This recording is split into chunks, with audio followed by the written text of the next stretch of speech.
And there's a point at which the narrative of who am I to do this thing becomes who am I not to?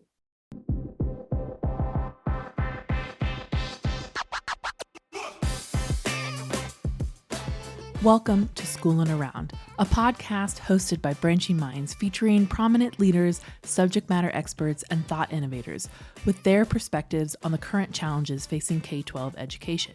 I'm your host, Larissa Napolitan, a former teacher, instructional coach, and a member of the Branching Minds team, here to lead conversations with educational leaders and experts.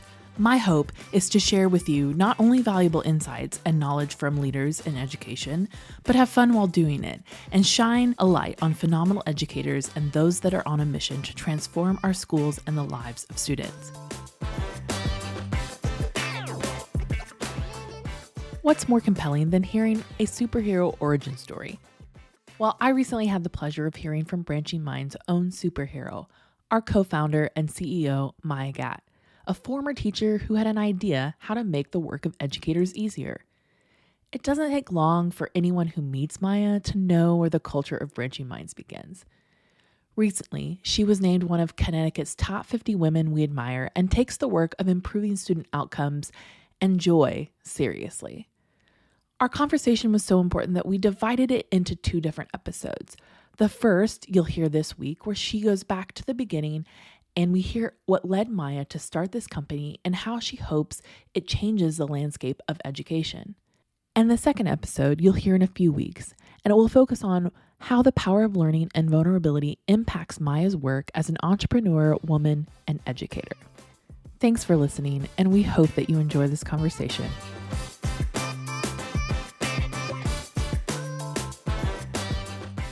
Today on our podcast, we have the pleasure of speaking with Maya Gat, one of the co-founders of Branching Minds, really the inspirational thinker and the sort of genius behind this company. So we are just excited to have you here, Maya. So first of all, describe a little bit about who you are and maybe where you live locationally, I guess, and maybe and just kind of start with the beginnings of Branching Minds. Golly. Okay. Well, first of all, thank you so much, Larissa, for this. I love this podcast. It is a great source of pride for me that we have this podcast, and I think you're doing an incredible job. The story of Branching Minds starts with me while I live today in the woods in Connecticut. That's more of a move that we made to hide from the world during the pandemic. I am a born and raised New Yorker from New York City. That is where I began my educational journey, my learning journey, my teaching journey. And that is where Branching Minds was born as well. The story of Branching Minds really starts with my desire to be a teacher. That's all I ever wanted to do. I was, when I was 5 years old, 6 years old, 7 years old, I kept all of my lessons from all of my, ditto sheets and all of my projects because I was convinced I would need to refer back to them when I was a classroom teacher one day. It was just very clear to me that that's what I would grow up to do. My mom thought, she needed to stage an intervention because I was like living in an episode of Hoarders, that I had all of these materials and supplies filling up my shelves, and had to convince me that I would not forget how to read when it was time for me to teach others how to read. So she let me learn how to let go of some of those materials, but the conviction was always there. When I was in 5th grade, we wrote a paper on what we wanted to do when we grew up, and my paper was on how I wanted to be both an inventor and a teacher, but I couldn't decide between the two, which, Branching Minds is kind of the perfect. That's both of them. Of the two, but I always had that bent to innovate. I always loved being a builder, and I also was always deeply inspired by injustice. Inspired or upset by, etc., motivated to address as a child, as a teenager. And I was really lucky to be able to go to a prestigious school in New York City, one of the math and science high schools that you had to take a test to be able to get into. So it didn't cost any money, but it was very privileged to be able to go there. And we, were blessed with this incredible facility with, 10-story building and this Olympic-sized swimming pool and escalators to get us to our classes. And I was a kid who was very just very aware. I was a kid who was also reading Jonathan Kozol's Savage Inequalities by the age of 14. Like I was very aware of how much privilege that position was, and thought how unfair it was that we had an Olympic-sized swimming pool, which by the way, I never swam in, when other kids didn't even have heat, right? Yeah. These injustices were just so stark in 1994, even, right? When I was a 14-year-old, which now dates me. And so when I was 15, I had the great privilege of being able to create an academic support program for kids who were dealing with abuse and neglect through the Supportive Children's Advocacy Network, also in New York City. And I recruited kids from all over New York City to come tutor in East Harlem from Saturday morning from 9 a.m. to 12 p.m., which may have been my greatest accomplishment, getting adolescents to wake up that early on a Saturday morning and travel across all of New York City. So hold on, wait, you were 15. Yes. Was this kind of program, did you just come up with this idea to do this, or was it through something else? So the Supportive Children's Advocacy Network had been doing SCAN, as they call themselves. It was doing this work for a very long time, and continues to do this work in a very significant way to be able to support families where they are dealing with abuse and neglect within the family. So trying to keep the families together, trying to provide holistic support to both the parents, the caregivers, and the children to help heal whatever may be causing those difficulties to begin with. When I was 15, my mother pushed me to apply for the Honor Society at my school, which required me to have some kind of community service work on my resume. And that was the organization that I found. And the program director at the time said that they had a need for this program, and could I do it? I thought I was going to go there and volunteer. I thought I was going to go there and just clock some hours as a volunteer to help to help tutor. But the program director said to me, we actually need someone to create this program and recruit tutors and to manage this program and to make it happen on a larger scale than just you. And I said, so that's really where all of this started. Gauntlet thrown. Yes, I will take up this challenge. God bless you for believing a 14-year-old, 15-year-old was capable of doing such a thing. But I guess it was a kind of low risk venture from her perspective. And there was a high reward. And so we did that. I recruited, 15 teenagers to show up every Saturday for years to help support these kids with, their academic needs, because when you're dealing with abuse and neglect, your academic pursuits is not the priority, right? And so their grades had faltered, their understandings, their availability to learn was not fully there, right? And so that was, from that point on, I was convinced that was what I was put on this earth to do. The intoxication of being part of someone's learning journey, of helping somebody go from that place of, I don't know, I can't do, I am fill in whatever negative perception of self. Yeah. To, oh my God, I can do this. I know how to do this. I have power. I have agency. I have ability. To be able to be part of that was just transfixing. And to know that I actually happened to be good at the thing that allowed me to feel that kind of intoxication, I was hooked. So that's that's where it all began. I did not become a teacher until many years actually later. Convinced that I was going to be a teacher, I felt like I needed to have more life experiences than the person who would. I assumed that out of the 25 students I would teach every year, not all of them would want to grow up to be a teacher, right? They would want to pursue different things in life. And so I wanted to collect different experiences that I could then help speak to facilitate their journey towards their passions, which I knew would not always mimic my own. So I took a very circuitous route, very intentionally, to collect those life experiences, lived all over the world, lived in, went from New York, Philadelphia, San Francisco, Gainesville, Florida, Jerusalem, Istanbul, always doing something in service of empowering youth and helping to facilitate learning, but as a side project to while I was also gaining experiences in different professions, in different careers, in different life experiences. So for you at that time, what was it about empowering youth that was for you? Why did that strike to you as a really important kind of work? I mean, I don't know that it's about empowering youth as much as empowering humans, and youth were the humans that I happened to be. I mean, I also taught day laborers English and, taught grownups internationally as well. And so it's more about the power of learning, the sort of the agency you feel when you recognize that you are capable of more than you thought yourself capable of. That sort of empowerment that comes with what it means to go from somebody who doesn't know how to do something, who struggles to do something, where something is really awkward and uncomfortable, to mastering something, right? That journey, that's what was transfixing. And I felt like when people feel powerful, when people feel capable, when they feel competent, that's when they can get after their visions and their dreams and creating a better society. And so I hoped that it was a domino I was creating, right?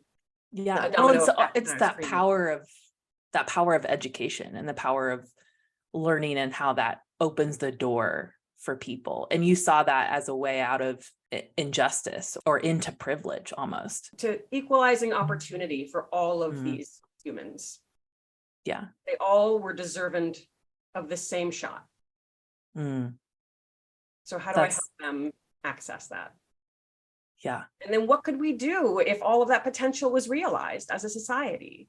Right? Not just in service of the folks who didn't have access, but the benefit it to the folks who do have access, of what it means for all of those folks to be activated and their potential to be realized. Yeah. So it just felt like the greatest way for me to impact and create the greatest good. Yeah.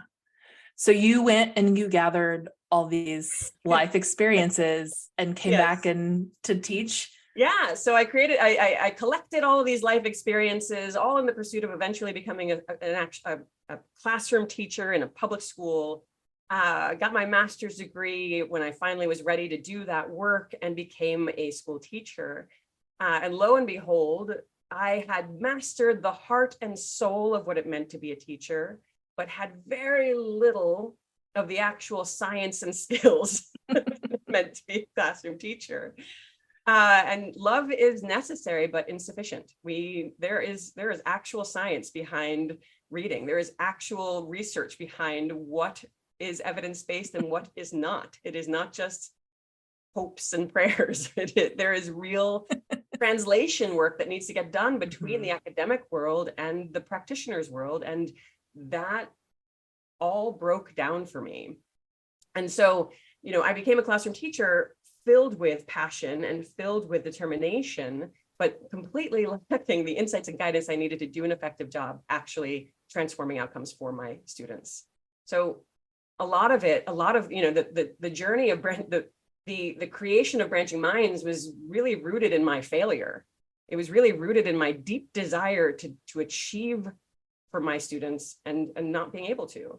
That half of my students would enter my class every year below grade level in reading and writing and mathematics, and half of them would be demonstrating difficulties socially, emotionally, behaviorally, and half of them would leave. Not necessarily the same half, but net, half of them would leave my classroom every year still struggling with those things, not closing that opportunity gap that they deserved for me to help them close. And I, at the time, was not a parent. I didn't have any of my own children. And so I was all in 7 a.m. to 7 p.m., 7 days a week, doing everything I could think to do to help these kids succeed, to be the teacher they deserved, and still failing to do so. And that really sucked. Yeah, that's very disempowering.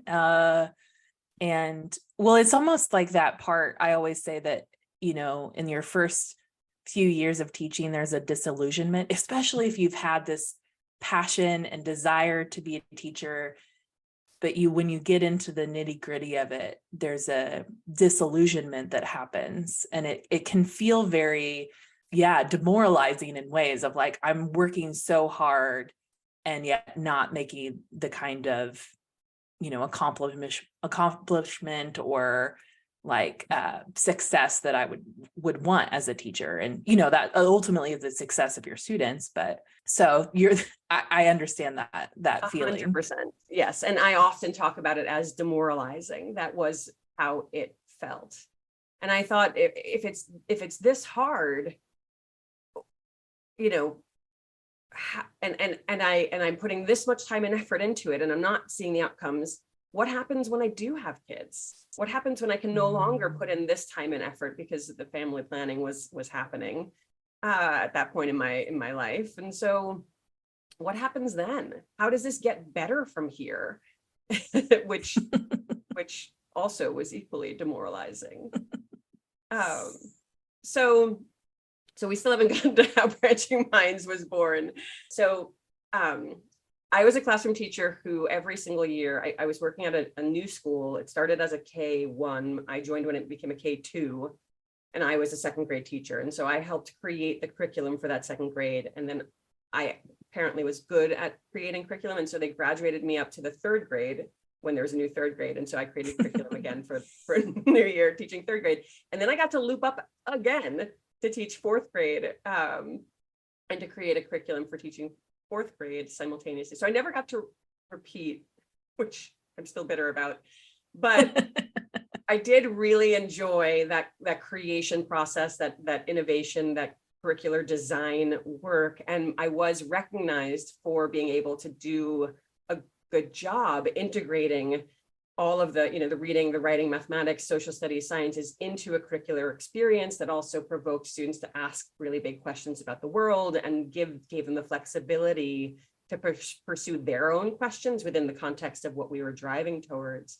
And so my principal at the time, I got pregnant, which, I foreshadowed for you. And my principal said, when you come back, what if you were an activism teacher instead of a fourth grade teacher again, right? What if our students went to science, they went to art and music and drumming and activism as a specials subject, and that you were able to create a curriculum that K-8 was able to help students ask those big questions and pursue their learnings about the community that they live in and the problems they identify, and have the, how to solve for those problems, which, Larissa, was a dream to me.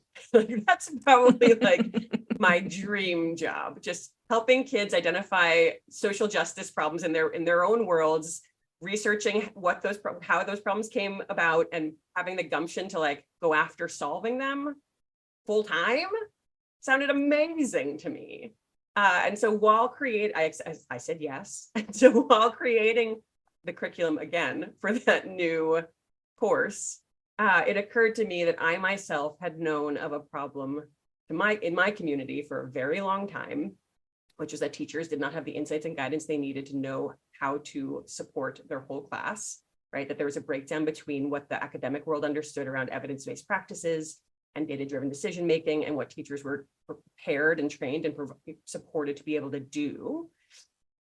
I knew what the solution needed to be, right? I had dreamed for a long time of a technology that would help connect the dots for me, and of a system level practice where I'd be able to collaborate and do that kind of problem solving work in service of my students in ways that didn't make me feel like I was just throwing spaghetti at a wall and seeing what stuck.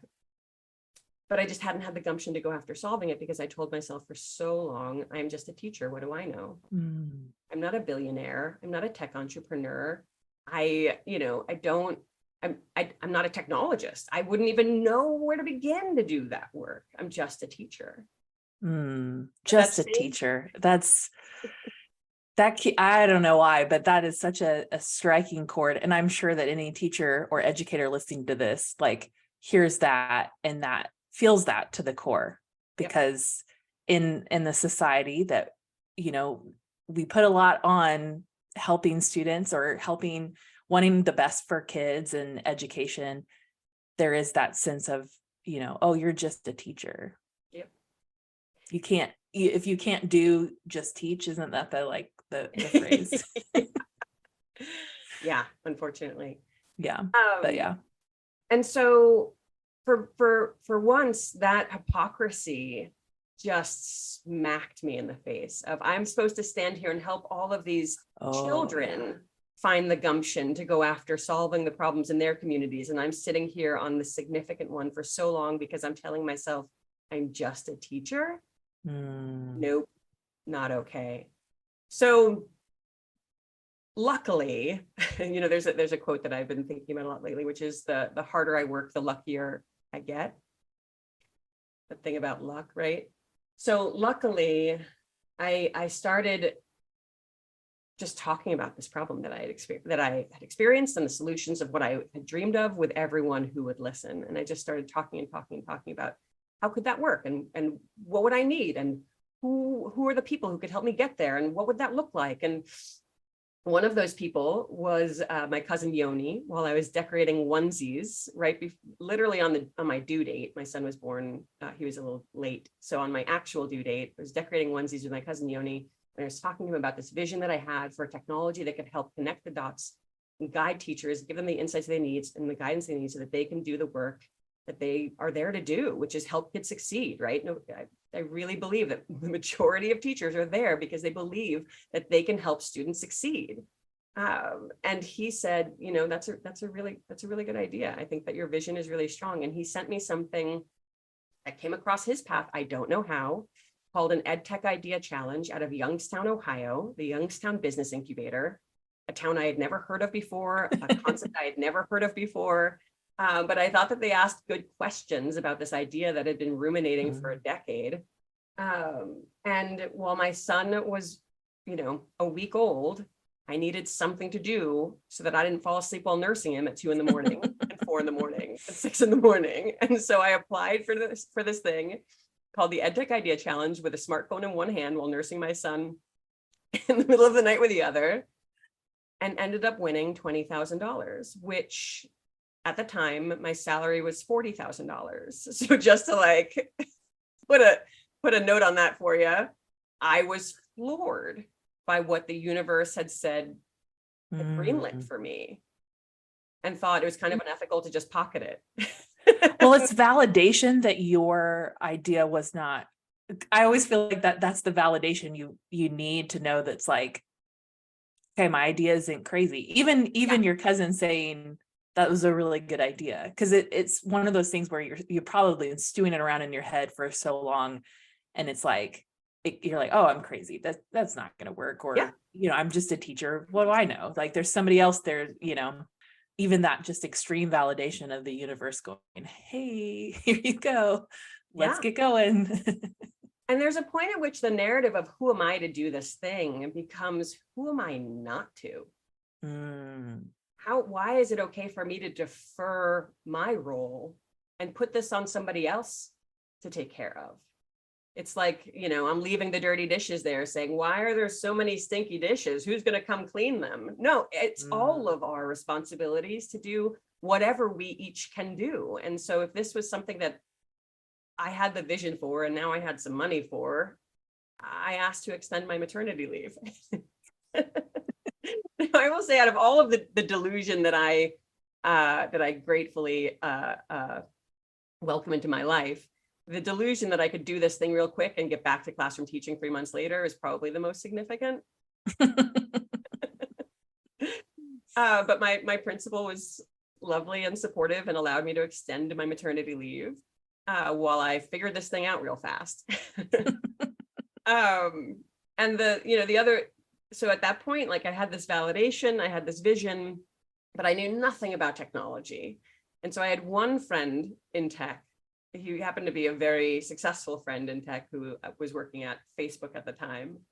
And I asked him, I laid out the vision and I said, is this even viable? Could this even work? Because, I did get the validation from sort of the business perspective from this competition, but nobody there was actually helping me understand the technological viability of my vision. And he said, yeah, absolutely. It was viable. And I said, well, then how do I do it? And he was like, well, you could do this as a nonprofit, you could do this as a for-profit, or you could do this as a startup. And I said, a startup, what's that? I genuinely had no vocabulary for this world that I had entered into. And he said, well, it's probably the fastest way for you to make this happen. And I said, well, that sounds great. So I went home and I typed, it needs to be quick because I got 3 months before my maternity leave's done. So I went home and I typed startup into my LinkedIn search bar. And I kid you not, that is where I found my co-founder, David Major. And the rest, we can get into, but the rest was a lot of iteration and innovation and continued application to different competitions to win the awards we needed to keep growing until all of a sudden we have a platform that's supporting over 1.5 million students and their teachers to be able to find ways to thread what academics understand, to give them those insights and guidance to inform their practice so that they can support students and improve their outcomes and reduce equity gaps. So that I love hearing. I mean, I know the Branching Minds story. I learned about it in my onboarding, but I love hearing you sort of thread through like where that really came from, just even your deep desire as a kid for justice, for helping others learn. And, one of the missions or the mission statement says, to empower all educators to effectively, efficiently, and equitably support the holistic needs of their students and to create a path to academic and personal success for every learner. Why do you think that is essential in moving forward and specifically in education today? Like, how do you feel that mission is still so important? So I will answer your question, I promise. But I think one thing that I think is key to note is that MTSS or RTI is not in that mission statement, nor was it in my founding story. Branching Minds is the MTSS market leader.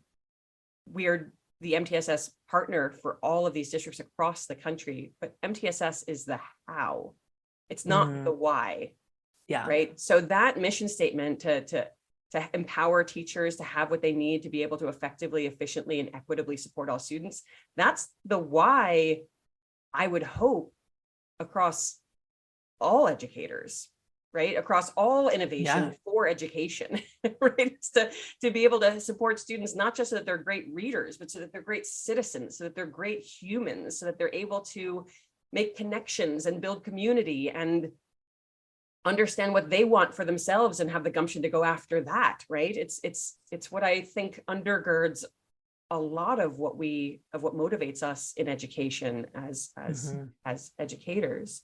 Why is that why and the how of MTSS key now more than before or same as before? I mean, I think that we were not in a great place in education before the pandemic, right? So Branching Minds was born, these problems were born, the solutions are born for these problems way before the pandemic, right? I think over 60% of, I was just looking at this the other day, it was something we used to talk about when we pre-pandemic used to talk to districts, was that in 2015, over 60% of students across America were not meeting grade level expectations in reading or math in 4th and 8th grade. That's more than half. That's a lot of students not meeting expectations, not exceeding expectations, but not even meeting expectations, right?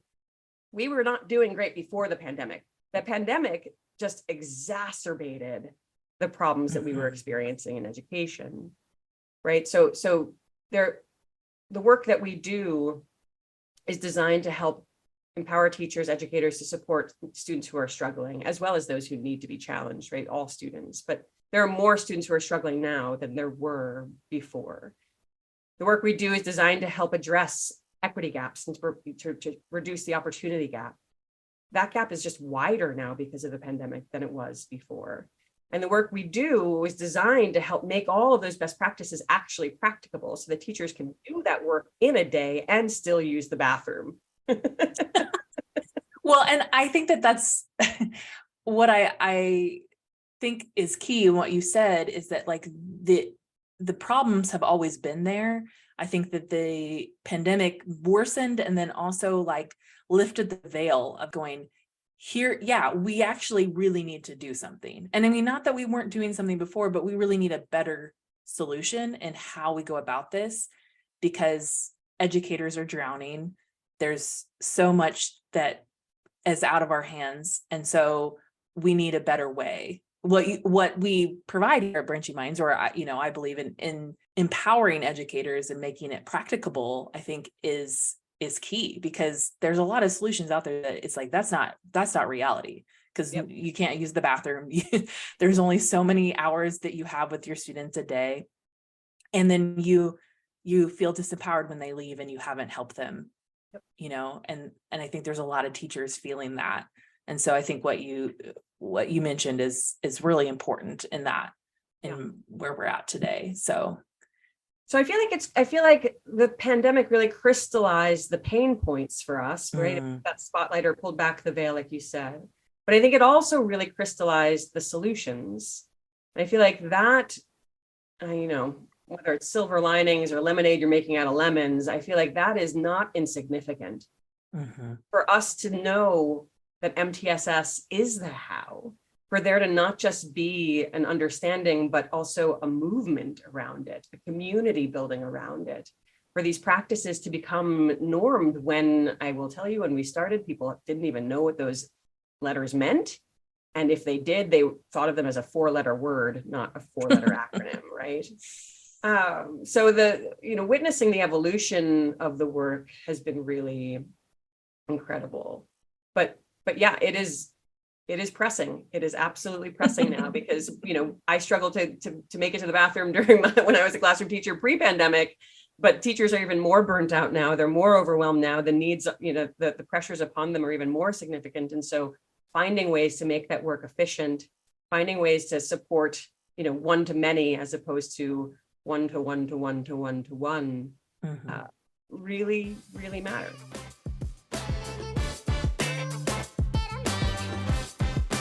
Thanks for listening to Schoolin' Around, a podcast hosted by Branching Minds. And don't forget to subscribe to this podcast to hear the rest of the conversation with Maya next month. As well, if you're enjoying our content, would you do us a favor and rate and review our podcast on iTunes? This helps others find our podcast and lets us know how much you love what we're creating. Branching Minds is an educational technology company using learning sciences and technology to help districts effectively personalize learning through MTSS. To learn more about us, check out our website, branchingminds.com, or follow us on Twitter, Facebook, or LinkedIn @Branching Minds.